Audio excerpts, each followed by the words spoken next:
ഗുരുവായൂരമ്പലം set ഇട്ടതിന് മൊത്തത്തിൽ എത്രയായിട്ടുണ്ടായിരിക്കും ഒരു ബഡ്ജറ്റ് ഏകദേശം? 4 കോടിക്ക് മേലെ പോയിട്ടുണ്ട്. ഈ 4 കോടിയാണ് ഒറ്റയടിക്ക് നമ്മൾ പൊളിക്കുന്നത്. ഞങ്ങൾ ഫസ്റ്റ് ഷെഡ്യൂള് ഗുരുവായൂർ തന്നെയായിരുന്നു. നമുക്ക് എല്ലാതൊന്നും അളവ് കിട്ടൂല. ഫോട്ടോയിലൊക്കെ നോക്കിയിട്ട് എത്ര അളവ് പിടിക്കുക, നമ്മൾ ഇങ്ങനെ കാലോണ്ടൊക്കെ അറിയാണ്ട് ഇങ്ങനെ വെച്ചിട്ട് അളന്നിട്ട് ഏകദേശം കണക്ക് കൂട്ടിയിട്ടാണ് ചെയ്തിട്ടുണ്ട്. പെരുമ്പാവൂർ കൊണ്ടുപോയിട്ട് സെറ്റ് അതൊരു പാടന്ന് വ്യത്യസ്ത സ്ഥലമായിരുന്നു എന്നൊക്കെ പറഞ്ഞിട്ട് പഞ്ചായത്തിൽ നിന്ന് അനുമതിയും തരാണ്ടാക്കി അവർ. ഇപ്പോൾ ഉള്ളിൽ കയറിയ ആൾക്കാരൊക്കെ ഭയങ്കര അയ്യോ ഗുരുവായൂർ അമ്പലത്തിൽ വന്ന പോലെ ആയി എന്നുള്ളത് എന്നോട് നേരിട്ട് പറഞ്ഞിട്ടുണ്ട്. 2-3 ചേച്ചിമാരൊക്കെ കുറച്ച് പ്രായമുള്ള അമ്മമാരൊക്കെ വന്നിട്ട് കെട്ടിപ്പിടിക്കുകയൊക്കെ ചെയ്തിട്ടുണ്ട്. നമ്മുടെ മഞ്ഞുമേൽ ബോയ്സിന്റെ ആർട്ട് സെറ്റ് ഉണ്ടല്ലോ, അത് നമ്മൾ ഭയങ്കരമായിട്ട് നമ്മൾ കണ്ട അത്രയും നാച്ചുറാലിറ്റി നമുക്ക് ഫീൽ ചെയ്തൊരു സംഭവം കാണുമ്പോൾ നമുക്കൊരു ആരാധനയാണ്. അതെ, നമുക്ക് അതുപോലെ ചെയ്യാൻ പറ്റിയെങ്കിൽ എന്നുള്ളതാണ്. അതെ. Hello and welcome to Noor talks. അപ്പോൾ ഇന്ന് എൻ്റെ കൂടെ ഉള്ളത് ഗുരുവായൂർ അമ്പല നടയിൽ എന്ന സിനിമയുടെ ആർട്ട് ഡയറക്ടറാണ് സുനിൽ കുമാരൻ. വെൽക്കം. അപ്പോൾ ചേട്ടാ, എങ്ങനെയാണ് ചേട്ടൻ്റെ ഒരു ജേണി ആദ്യം തന്നെ നമ്മളോടൊന്ന് പറയാമോ? ലൈക്ക് പ്രേക്ഷകർക്ക് നിങ്ങൾ ഈ സിനിമയുടെ ബാക്ക്ഗ്രൗണ്ടിൽ പ്രവർത്തിക്കുന്ന ആളുകളെ കുറിച്ച് അത്രയ്ക്ക് അറിയില്ലായിരിക്കും. അപ്പോൾ ചേട്ടൻ്റെ ഒരു ജേണി എങ്ങനെയാണെന്നൊന്ന് പറയാമോ? ഞാൻ ആദ്യമായിട്ട് സിനിമയിലേക്ക് വരുന്നത് ഓഫ് ദ പീപ്പിൾ എന്ന് പറഞ്ഞ സിനിമയുമായി ബന്ധപ്പെട്ടിട്ടാണ്. അപ്പോൾ ഞാനൊരു ഡിസൈനറായിട്ട് വർക്ക് ചെയ്യായിരുന്നു കോട്ടയത്ത്. അപ്പോൾ അവിടുന്ന് ജയരാജ് സാറ് കണ്ടിട്ടാണ്. അപ്പോൾ എൻ്റെ കൂടെയുള്ള ആളും ജയരാജ് സാറുമായിട്ട് നല്ല അടുപ്പുണ്ടായിരുന്നു. അപ്പോൾ പുള്ളി അതിന് മുമ്പേ ആ ഡയറക്ഷൻ ചെയ്തതാണ് പുള്ളിയുടെ പടത്തിൽ. അപ്പോൾ ഞങ്ങൾ ഈ ഓഫ് ദ പീപ്പിൾ എന്ന് പറഞ്ഞ പടം തുടങ്ങുമ്പോൾ പുള്ളി ഞങ്ങളെ അതിലേക്ക് ക്ഷണിക്കുകയായിരുന്നു. അവർ വേറെ ഒരു ആർട്ട് ഡയറക്ടറെ വെച്ചിട്ടുണ്ടായിരുന്നു. അപ്പോൾ അവരെന്തോ കാരണത്താൽ മാറി പെട്ടെന്ന് നാളെ ഷൂട്ട് തുടങ്ങേണ്ട അവസ്ഥയിൽ വന്നപ്പോൾ അപ്പോൾ ഈ ജയരാജ് സാറിൻ്റെ അനുജൻ്റെ ഒരു ഡിസൈൻ ഷോപ്പായിരുന്നു ഞങ്ങൾ ചെയ്തുകൊണ്ടിരുന്നത്. അപ്പോൾ ഞങ്ങൾക്ക് അത്യാവശ്യം വരക്കാനും ഡിസൈനിങ് പരിപാടിയൊക്കെ അറിയാവുന്നതുകൊണ്ട് മറ്റാൾ ഇങ്ങനെ ചെയ്തുകൊണ്ടും പുള്ളി നമ്മളെ ആ പടം ചെയ്യാൻ വേണ്ടി ക്ഷണിക്കായിരുന്നു. അങ്ങനെയാണ് ആദ്യമായിട്ട് സിനിമയിലേക്ക് എൻട്രി ആകുന്നത്. അപ്പോൾ ചെറുപ്പം മുതലേ മൈൻഡിൽ ഇങ്ങനെ ആർട്ട് പരമായിട്ടുള്ള ഒരു ജോബ് ചെയ്യണം അങ്ങനെയൊക്കെ തന്നെ ആയിരുന്നു? തീർച്ചയായിട്ടും. ഞാൻ ഈ നാന, ചിത്രഭൂമി അങ്ങനെയുള്ള സാധനങ്ങളൊക്കെ ഈ ബാർബർ ഷോപ്പിലൊക്കെ നമ്മൾ കൊണ്ടുപോയി ഇരിക്കുമ്പോൾ നോക്കുമല്ലോ. അപ്പോൾ അതിൽ നിന്ന് ഈ ആർട്ട് ഡയറക്ടർമാരുടെയൊക്കെ നമ്പറുകൾ ചിലതിൽ കൊടുക്കാറുണ്ടായിരുന്നു അങ്ങനെ മുമ്പ്. അപ്പോൾ അതൊക്കെ തപ്പിയെടുത്തിട്ട് വിളിക്കുകയൊക്കെ ചെയ്യും. പക്ഷെ എന്നാലും നമ്മൾ അന്നേരം അത്ര പ്രായമൊന്നുമില്ല, അതുകൊണ്ട് അവർ റിജക്റ്റ് ചെയ്യും. ഇപ്പോൾ ഒന്നും അങ്ങനെ ഇല്ല എന്നൊക്കെ പറഞ്ഞിട്ട് വിളിച്ചിട്ടുണ്ട് കുറേ ആൾക്കാരെയൊക്കെ. അതാണ് ഇതിന് മുമ്പേയുള്ള ഇതിലുള്ള ഒരു എക്സ്പീരിയൻസ്. എത്ര നാൾ അപ്പോൾ അങ്ങനെ ഇതിന്റെ പുറകെ ഇങ്ങനെ നടന്നിട്ടുണ്ട് ഇതിലൊട്ടൊന്ന് കയറാനായിട്ട്? കുറേ അങ്ങനെ സിനിമ ആഗ്രഹം ഉണ്ടായിരുന്നു, പക്ഷെ എത്തിപ്പെടാൻ ഇച്ചിരി ബുദ്ധിമുട്ടായിരുന്നു സിനിമയിലോട്ട്. അതെ അതെ അതെ. പക്ഷെ എനിക്കൊന്ന് ഇപ്പോഴുള്ള ആളുകൾക്ക് അത്രയും അന്നത്തെ പോലെ അത്രയും ബുദ്ധിമുട്ടുണ്ടാവോ? ഇല്ല, കുറവാ. എന്നാലും ഒരു ഇച്ചിരി ടാലൻ്റ് ഉള്ള ആൾക്കാരാണ് നമുക്ക് ഗുണമാണ് സിനിമയിലേക്ക്. നമുക്ക് 2-3 ഒരു ഇത് തലമുണ്ട്. അതായത് നമ്മൾ സെറ്റിൽ മാത്രമായിട്ട് നിൽക്കുന്ന ആൾക്കാരുണ്ട്. അവർക്കിപ്പോൾ കലാപരമായിട്ട് വലിയ കഴിവ് കാണുന്നില്ല, എന്നാലും നമുക്ക് അവർക്ക് ഡയറക്ടറൊക്കെ പറയുന്നതനുസരിച്ചിട്ടും ഫ്രെയിം നോക്കിയിട്ട് കാര്യങ്ങൾ സെറ്റ് ചെയ്യുക, അങ്ങനെയുള്ള. ചിലപ്പോൾ ഒരു ബോർഡ് എഴുതണമെന്നോ അല്ല ഒരു നമ്പർ പ്ലേറ്റ് എഴുതണമെന്നൊക്കെ ചിലപ്പോൾ പറഞ്ഞാൽ ചിലപ്പോൾ അവർക്ക് ആവില്ല. പക്ഷെ എന്നാലും നല്ല ടാലൻ്റ് ഉള്ള ആൾക്കാർ ഇഷ്ടം പോലെ ഉണ്ട്. അങ്ങനെയുള്ള നമുക്ക് വലിയ വലിയ സെറ്റ് ഇടണം അങ്ങനെയൊന്നുമല്ല, ഒരു സിറ്റുവേഷൻ അനുസരിച്ചിട്ട് ചെയ്യാൻ പറ്റുന്ന രീതിയിലുള്ള ആൾക്കാരൊക്കെ അങ്ങനെയുള്ള കലാകാരന്മാരൊക്കെ ഉണ്ട്. ഈ ഗുരുവായൂർ അമ്പല നടയിലോട്ട് എങ്ങനെയായിരുന്നു എത്തിയത്? ഞാൻ ഫാലിമി എന്ന് പറഞ്ഞ പടം ചെയ്തുകൊണ്ടിരിക്കുകയായിരുന്നു. അത് ജയ്സാൽമീറിലൊക്കെ ആയിരുന്നു. അപ്പോൾ ഇവർ ജയജയഹേൻ്റെ ഒരു വിജയാഘോഷം അവിടെ പ്ലാൻ ചെയ്തിട്ടുണ്ടായിരുന്നു. അങ്ങനെ ബിമി ചേട്ടൻ അവരെല്ലാവരും അവിടെ വന്നു. അപ്പോൾ നിതീഷ് അവരുമായിട്ട് മുൻപേ കണക്ഷൻ ഉണ്ട്. അപ്പോൾ ബേസിൽ അവരൊക്കെ അഭിനയിച്ചാണല്ലോ, അതേ ആ ടീം തന്നെയാണ് ഫാലിമിയിലുള്ളതും. അപ്പോൾ അവർ അവിടെ വന്നപ്പോൾ ബിമി ചേട്ടനെ കണ്ടു. അപ്പോൾ ഞങ്ങളെ വർക്കൊക്കെ അത്യാവശ്യം കാണുന്നുണ്ട്. ആൾ എങ്ങനെ ശ്രദ്ധിച്ചിട്ടുണ്ടോ എങ്ങനെയൊന്നും അറിയില്ല. അതിൽ ചില കാര്യങ്ങൾ വണ്ടി വന്നിട്ട് മറ്റേ ചെക്ക് പോസ്റ്റൊക്കെ അടിച്ച് പൊള്ളിക്കുന്ന സമയം അതൊക്കെ ഞങ്ങൾ അന്നേരം ബിംചേട്ടനുണ്ട് ആ സമയത്ത് അവിടെ.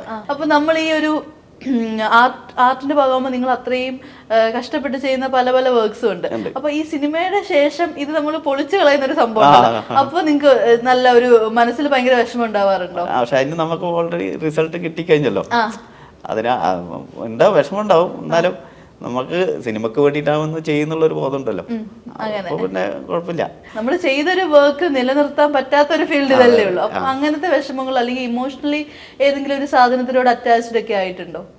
ഇല്ല, അങ്ങനെ പ്രത്യേകിച്ചില്ല. അമ്പലം നടത്തുന്നതിൽ ചെയ്യുമ്പോൾ നമ്മൾ നിങ്ങൾ പറഞ്ഞ പോലെ ഇത്രയും നമ്മൾ സമയം എടുത്തിട്ടാണല്ലോ ചെയ്തത്.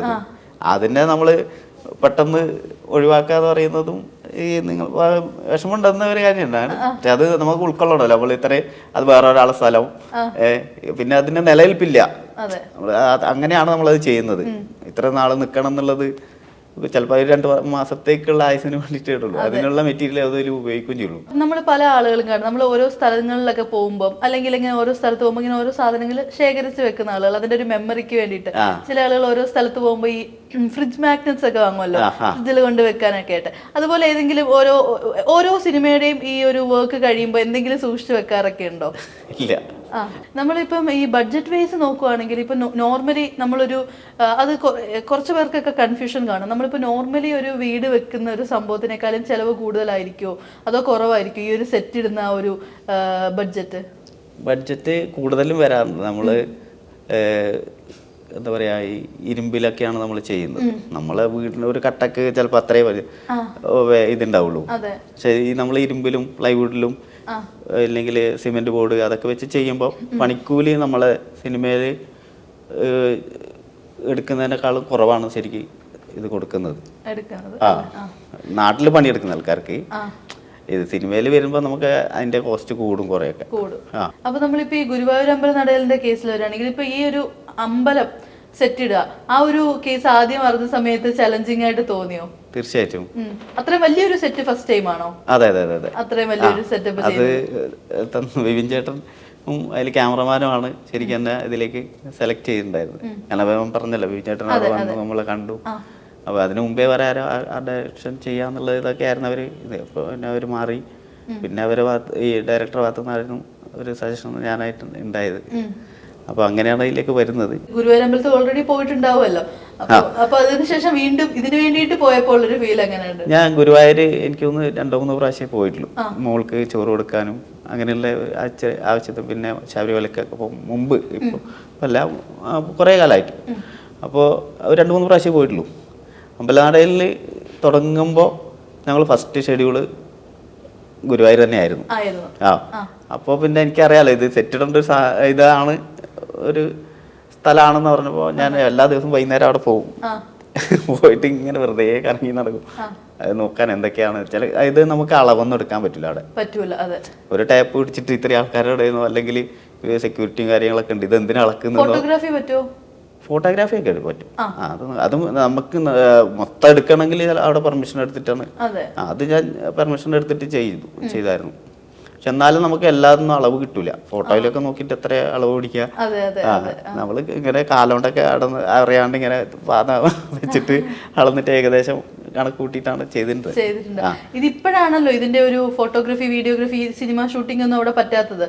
നന്ദനം ചെയ്യുന്ന സമയത്തൊക്കെ നന്ദനത്തിലും അധികം ഷൂട്ട് ചെയ്തിട്ടില്ല. അതില് നമുക്ക് ഈ നടേന്റെ ഉള്ളിലോട്ട് പോകുന്നത് കാണിക്കുന്നില്ല. അവിടെ നിന്ന് ഇറങ്ങിയിട്ട് അങ്ങോട്ട് ആ ഒരു മാസ്കിൽ മാത്രം അത്രേ വരുന്നുള്ളൂ. പിന്നീട് മൊത്തം കാണിക്കുന്നൊന്നുമില്ല. റെഫർ ചെയ്യാനായിട്ട് ഏതെങ്കിലും വീഡിയോസോ അങ്ങനെ എന്തെങ്കിലും കിട്ടിയിട്ടുണ്ടായിരുന്നോ?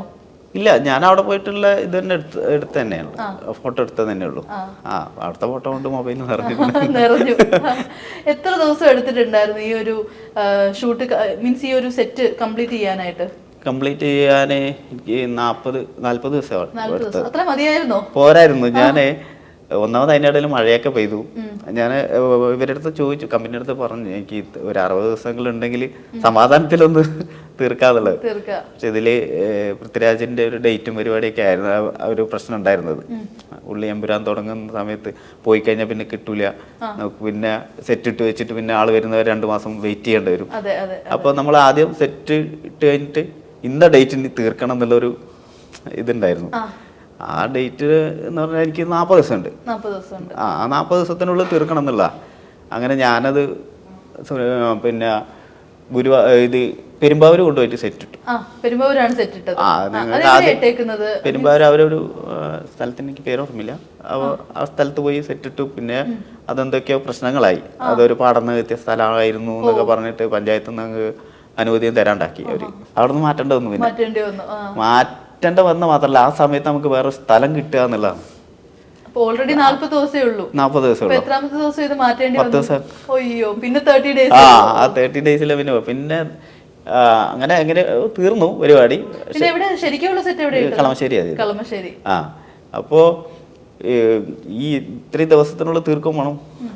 എന്തോ ഭാഗ്യത്തിന് രാജുവിന് എന്തോ ചെറിയ സമയം മാറിയിട്ട് ഒരു 5 ദിവസം കൂടി ഞങ്ങൾക്ക് തള്ളി കിട്ടി. അതുകൊണ്ട് പക്കാ ഫിനിഷായി. ഇല്ലെങ്കിൽ 35 ദിവസം എടുത്തിട്ടുള്ളൂ ഇത് ചെയ്യാനായി. അതെ അതെ, അത്ര ആ ദിവസം കൊണ്ടാ തീർത്തത്. ചെയ്തിട്ടുള്ളത് രാത്രിയും പകലെല്ലാം പണിയായിരുന്നു. അങ്ങനെ പിന്നെ അതിനിടയിൽ മഴയും വെള്ളമൊക്കെ കയറിയിട്ട് കുറച്ച് അലമ്പൊക്കെ ആയിരുന്നു. അന്ന് രാജുവേട്ടൻ ഈ പ്രസ് മീറ്റിന് പറയുന്നുണ്ടായിരുന്നു കുറെ ആളുകൾ വന്നിട്ട് തൊഴുതുണ്ടായിരുന്നു. അതെങ്ങനെയായിരുന്നു സംഭവം? അത് ഞങ്ങള് ഒരു എനിക്കൊന്ന് എല്ലാ ദിവസവും ഒരു 800-ൽ മേലെ ആൾക്കാരുണ്ടായിരുന്നു തോന്നുന്നു. അതിൽ കൂടുതലുണ്ട് ചില ചില ദിവസങ്ങളിൽ അതിലും കൂടുതലുണ്ട്. അതിപ്പോ ഗുരുവായൂർ അമ്പലം കണ്ട് ഒരാൾക്കാർക്ക് ഇത് വന്ന് നമ്മൾ മൊത്തം കവർ ചെയ്തിട്ടുണ്ടായിരുന്നു. അതിന്റെ ഉള്ളിലോട്ട് കയറി കഴിഞ്ഞാൽ ഈ ഒരു അമ്പലത്തിലേക്ക് വരുന്ന ഫീൽ ഉണ്ടാവുള്ളൂ.